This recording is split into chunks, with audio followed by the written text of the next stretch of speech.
A new chapter we will discuss from the unit first of physical world and measurement. The chapter is physical world. What is physics? Physics होते क्या है? Physics is a branch of science which deals with the nature and natural phenomena. Physics science की एक ऐसी branch है जिसमें हम study करेंगे नेचर एंड उसके फिनोमिना के बारे में, नेचुरल फिनोमिना के बारे में। जैसे हम न्यूटन्स लॉज ऑफ मोशन पढ़ते हैं, न्यूटन्स लॉज ऑफ ग्रेविटेशन पढ़ते हैं, फोर्स के बारे में पढ़ते हैं, डिस्टेंस क्या होता है, स्पीड क्या होता है, वेलोसिटी क्या होता है, एक्सेलरेशन क्या होता है। तो ये सारी चीज़ें फिजिक्स में आती है। उसके मोशन के बारे में, एक्सेलरेशन के बारे में, uniform acceleration, non uniform acceleration, projectile के बारे में। तो ये सारी चीज़ें जो हम स्टडी करेंगे ये सब फिजिक्स में स्टडी की जाती है। उसका नेचर क्या है, उसका फिनोमिना क्या है, वो कैसे वर्क करता है, ठीक है। तो उसको हम बोलते हैं फिजिक्स। अब ये जो हमने फिजिक्स के बारे में पढ़ना है उसको हम 5 थ्योरीज, उसकी 5 थ्योरीज हैं जिसको हम समझेंगे, जिससे हम फिजिक्स के बारे में पढ़ेंगे। मैकेनिक्स, फर्स्ट जो थ्योरी आती है वो आती है मैकेनिक्स। मैकेनिक्स क्या होता है? Theory of motion of material objects at low speeds. The theory of motion of the material objects at low speeds. इसमें हमने मोशन के बारे में पढ़ना है। एक मोशन किसकी मोशन के बारे में पढ़ना है? किसी भी ऑब्जेक्ट की मोशन के बारे में हमने स्टडी करनी है। कोई कार चल रही है, उसकी वेलोसिटी कितनी है, उसकी एक्सेलरेशन कितनी है, उस पर फोर्स कितनी लग रही है, उसके कंपोनेंट्स कौन से बन रहे हैं फोर्स के।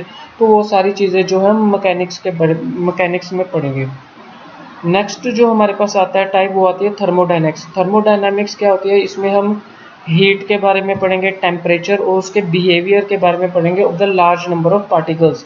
थ्योरी ऑफ हीट, जैसे कि हमने हीट ट्रांसफ़र के बारे में पढ़ना है, जैसे कि कंडक्शन क्या होता है, कन्वेक्शन क्या होता है, रेडिएशंस क्या होती हैं। टेम्परेचर के बारे में पढ़ेंगे, उसका बिहेवियर क्या होता है टेम्परेचर का, डिग्री सेल्सियस उसके यूनिट्स होते हैं, केल्विन उसके यूनिट्स होते हैं। Behaviour of system of large number of particles. Behaviour of system of large number of particles में हम क्या पढ़ेंगे कि सॉलिड्स के जो पार्टिकल्स होते हैं वो क्लोजली बाउंड होते हैं। उनमें जो काइनेटिक एनर्जी होती है द पार्टिकल्स में, उनकी फोर्स ऑफ अट्रैक्शन इतनी ज़्यादा होती है कि काइनेटिक एनर्जी बिल्कुल भी नहीं होती उसमें। उसी तरह से लिक्विड में काइनेटिक एनर्जी थोड़ी सी ज़्यादा होती है सॉलिड से, उसमें फोर्स ऑफ अट्रैक्शन सॉलिड से थोड़ी कम होती है, और गैसेस के मुकाबले उसकी ज़्यादा होती है। तो गैसेस में जो फोर्स ऑफ अट्रैक्शन है वो बहुत कम होती है, बिल्कुल भी नहीं होती है। उसमें काइनेटिक एनर्जी इतनी ज़्यादा होती है कि पार्टिकल्स जो है वो मूव करते हैं इन रैंडम डायरेक्शन। तो ये सारी चीज़ें solid, liquid, gas, conduction, convection, radiation, ये सारी चीज़ें हमने थर्मोडायनामिक्स में पढ़नी है। अब हम बात करेंगे इलेक्ट्रोमैग्नेटिज्म के बारे में। The theory of electricity, magnetism and electromagnetic radiation. अब तो थ्योरी ऑफ इलेक्ट्रिसिटी में जैसे करंट की बात करनी है, ampere, resistance, charge, Coulomb's law, Gauss law, electric field of lines, magnetic field of lines, ये सारी चीज़ें हम इलेक्ट्रोमैग्नेटिज्म में स्टडी करते हैं। फिर हम बात करते हैं रिलेटिविटी की। द रिलेटिविटी की बात करते हैं, the theory of invariance in nature and the theory covering the motion of high speed moving of particles.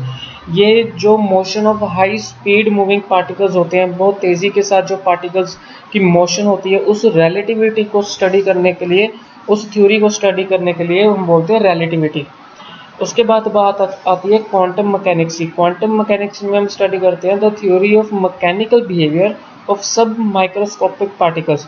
जो पार्टिकल्स जैसे नैनोमीटर में होते हैं, माइक्रोमीटर में होते हैं, जो पार्टिकल्स जो हम माइक्रोस्कोप से स्टडी करते हैं कि उसका साइज़ कितना है, वो सारी चीज़ें जो है क्वांटम मैकेनिक्स में स्टडी की जाती हैं।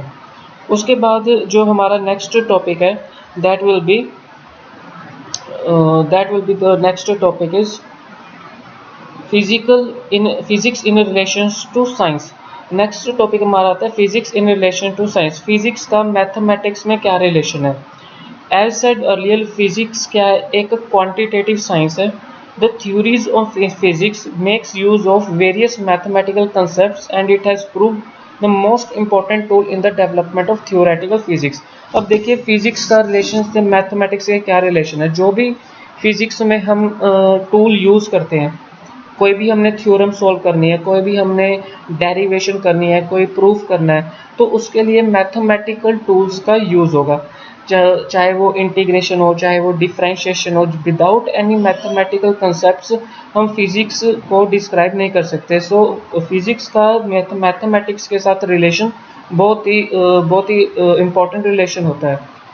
नेक्स्ट हमारे पास आता है physics in relation to chemistry, the study of structure of atom and radio activity. अब जब हम स्टडी करते हैं स्ट्रक्चर ऑफ एटम की, रेडियो एक्टिविटी की, एक्सरे डिफ्रैक्शन की, they about a revolution in present century chemistry. These studies have led to the rearrangement of elements in the periodic table to detect even traces of substances in sample, to know the nature of valency, chemical bonding, to understand the complex chemical structure। अब देखिए जो भी substance होते हैं, जो भी matter होते हैं, वो एटम्स, आयंस, मॉलिक्यूल्स से बने होते हैं। अब उनको स्टडी करने के लिए जब भी कोई मेटल है, कोई भी सब्सटेंस है, जब हम उसमें हीट पास करते हैं तो जो फोर्स ऑफ अट्रैक्शन होती है पार्टिकल्स में, वो किसी में बहुत ज़्यादा होती है, किसी में बहुत कम होती है। तो केमिस्ट्री में ये चीज़ें हम स्टडी नहीं कर सकते। ये सब स्टडी करने के लिए एटम्स, आयंस और मॉलिक्यूल्स के बारे में स्टडी करने के लिए, कि उसकी वैलेंसी को स्टडी करने के लिए, उसकी बॉन्डिंग को स्टडी करने के लिए फिजिक्स का केमिस्ट्री के साथ बहुत ही इंपॉर्टेंट जो है रिलेशन होता है। Physics in relation to biological science. अब बायोलॉजिकल साइंस में क्या होता है, जो लाइफ साइंसेज होती हैं, दे एडवांसमेंट ऑप्टिकल माइक्रोस्कोप जो हम यूज़ करते हैं in the use of biology, to immense use in the study of biology, electron microscope has made it possible to see even the structure of a cell। अब ये जो microscope बने हैं, ठीक है, ऑप्टिकल माइक्रोस्कोप बने हैं, इलेक्ट्रो माइक्रोस्कोप बने हैं, these are a part of physics। इस टूल को हम यूज़ करते हैं टू फाइंड, देखते हैं कि इवन द जो सेल का स्ट्रक्चर है वो कैसा होगा। तो जो फिजिक्स का जो रिलेशन है बायोलॉजी के साथ वो भी इम्पोर्टेंट है। जैसे कि हम एक्सरे यूज़ करते हैं मेडिकल साइंस में फॉर डायग्नोस्टिक पर्पसेस, की बॉडी में कहाँ पे कोई एक डायग्नोसिस है, उसको फाइंड आउट करने के लिए हम एक्सरे मशीन का यूज़ करते हैं। That is a part of physics tool. Radio isotopes use होते हैं इन रेडियो थेरेपी के लिए, जिसमें हम डेडली डिजीज़ को क्योर करते हैं, जैसे कि कैंसर हो गया, स्किन डिजीज़ हो गया।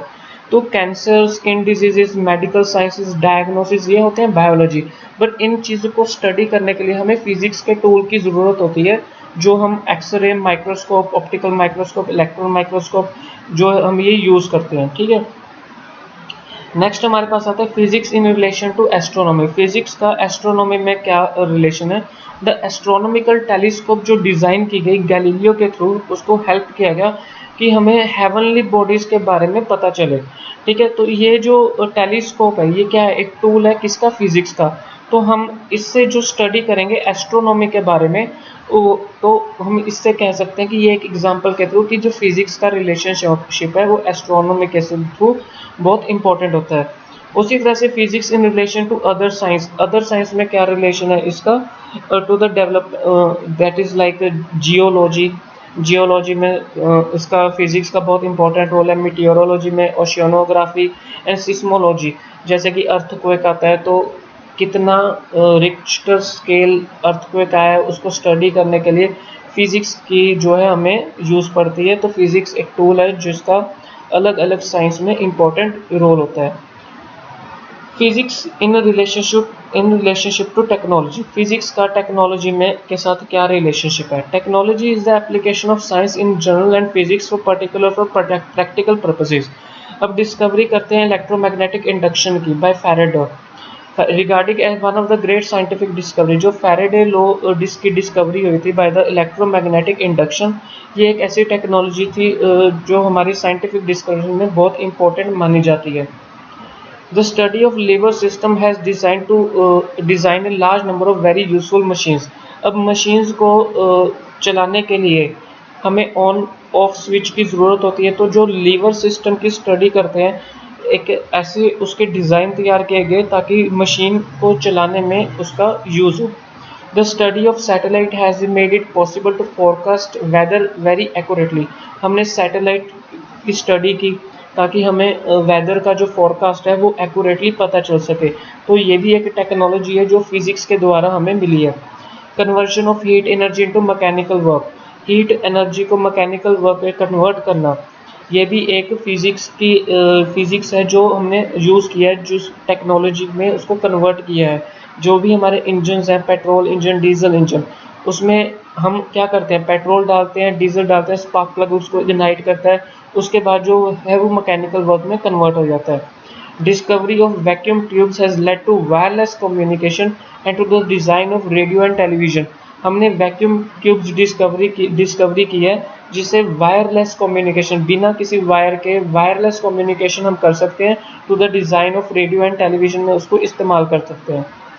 डिस्कवरी ऑफ एक्सरेज, हमने एक्सरेज की डिस्कवरी की है जिसमें हम वेरियस टाइप्स ऑफ डिजीजेस को डायग्नोज कर सकते हैं, पता लगा सकते हैं कि कहाँ पे वो डिजीज़ है, और उसको हम एक्सरे जो यूज़ करते हैं इन रेडियोथेरेपी में उसको इस्तेमाल करते हैं, और इसका इंडस्ट्रीज और में बहुत ज़्यादा रिसर्च होता है। The discovery of nuclear fission has proved to be the tremendous source of energy. In nuclear power station, nuclear bomb, a large amount of energy becomes available due to the conversion of mass into energy. अब nuclear power plants जो हम लगाते हैं उसमें fuel जो use करते हैं, कुछ जो होते हैं न्यूक्लियर फ्यूजन जो रेडियम, क्रिप्टन, यूरेनियम जैसे फ्यूल इस्तेमाल करते हैं, जिससे ग्रेट अमाउंट ऑफ इलेक्ट्रिसिटी जो है प्रोड्यूस होती है। तो न्यूक्लियर फ्यूजन का भी जो डिस्कवरी है फिजिक्स का, जो हम उसको यूज़ करते हैं in the relation to technology में उसको कैसे कन्वर्ट किया जाए। Next topic is physics in relation to society. अब फिजिक्स का सोसाइटी में क्या रिलेशन है। The advance field of communication जैसे कि टेलीफोन हो गया, telegraph, teleprinter, telex enables us to quickly exchange message. तो ये चीज़ें आने से हम अपने मैसेजेस जो है क्विकली एक्सचेंज कर सकते हैं, चाहे लोग हमसे कितनी ही दूर रह रहे हो, लेकिन हम इन टूल्स को यूज़ करके अपने मैसेजेस जो हैं इजीली एक्सचेंज कर सकते हैं। उसी तरह से जो रेडियो एंड टेलीविज़न है उसने भी हमारे कम्युनिकेशन को other parts of the world के साथ बहुत ईजी कर दिया है। जैसे हमने सैटेलाइट लॉन्च किए, उससे भी हमारे जो कम्युनिकेशन में काफ़ी आसानी हुई है, इजीली हम कम्युनिकेट कर सकते हैं। और जैसे अगर हमने वेदर का फोरकास्ट फाइंड आउट करना है तो इजीली हम फाइंड आउट कर सकते हैं। ठीक है, तो ये सारे फिज़िक्स का क्या रिलेशन है अलग अलग थ्योरीज़ के साथ वो हमने किया है। आगे जो हम टॉपिक डिस्कस करेंगे that is forces in nature. जो फोर्सेस होती हैं वो चार टाइप की फोर्सेस जो है हमारे पास है। इसमें फर्स्ट है gravitational force, second is weak force, third is electromagnetic force, fourth is nuclear force. ये फोर्सेस इन नेचर हैं जो फोर काइंड ऑफ फोर्सेस हैं, gravitational force, weak force, electromagnetic force and nuclear force. इसको हम detail में next lecture में study करेंगे।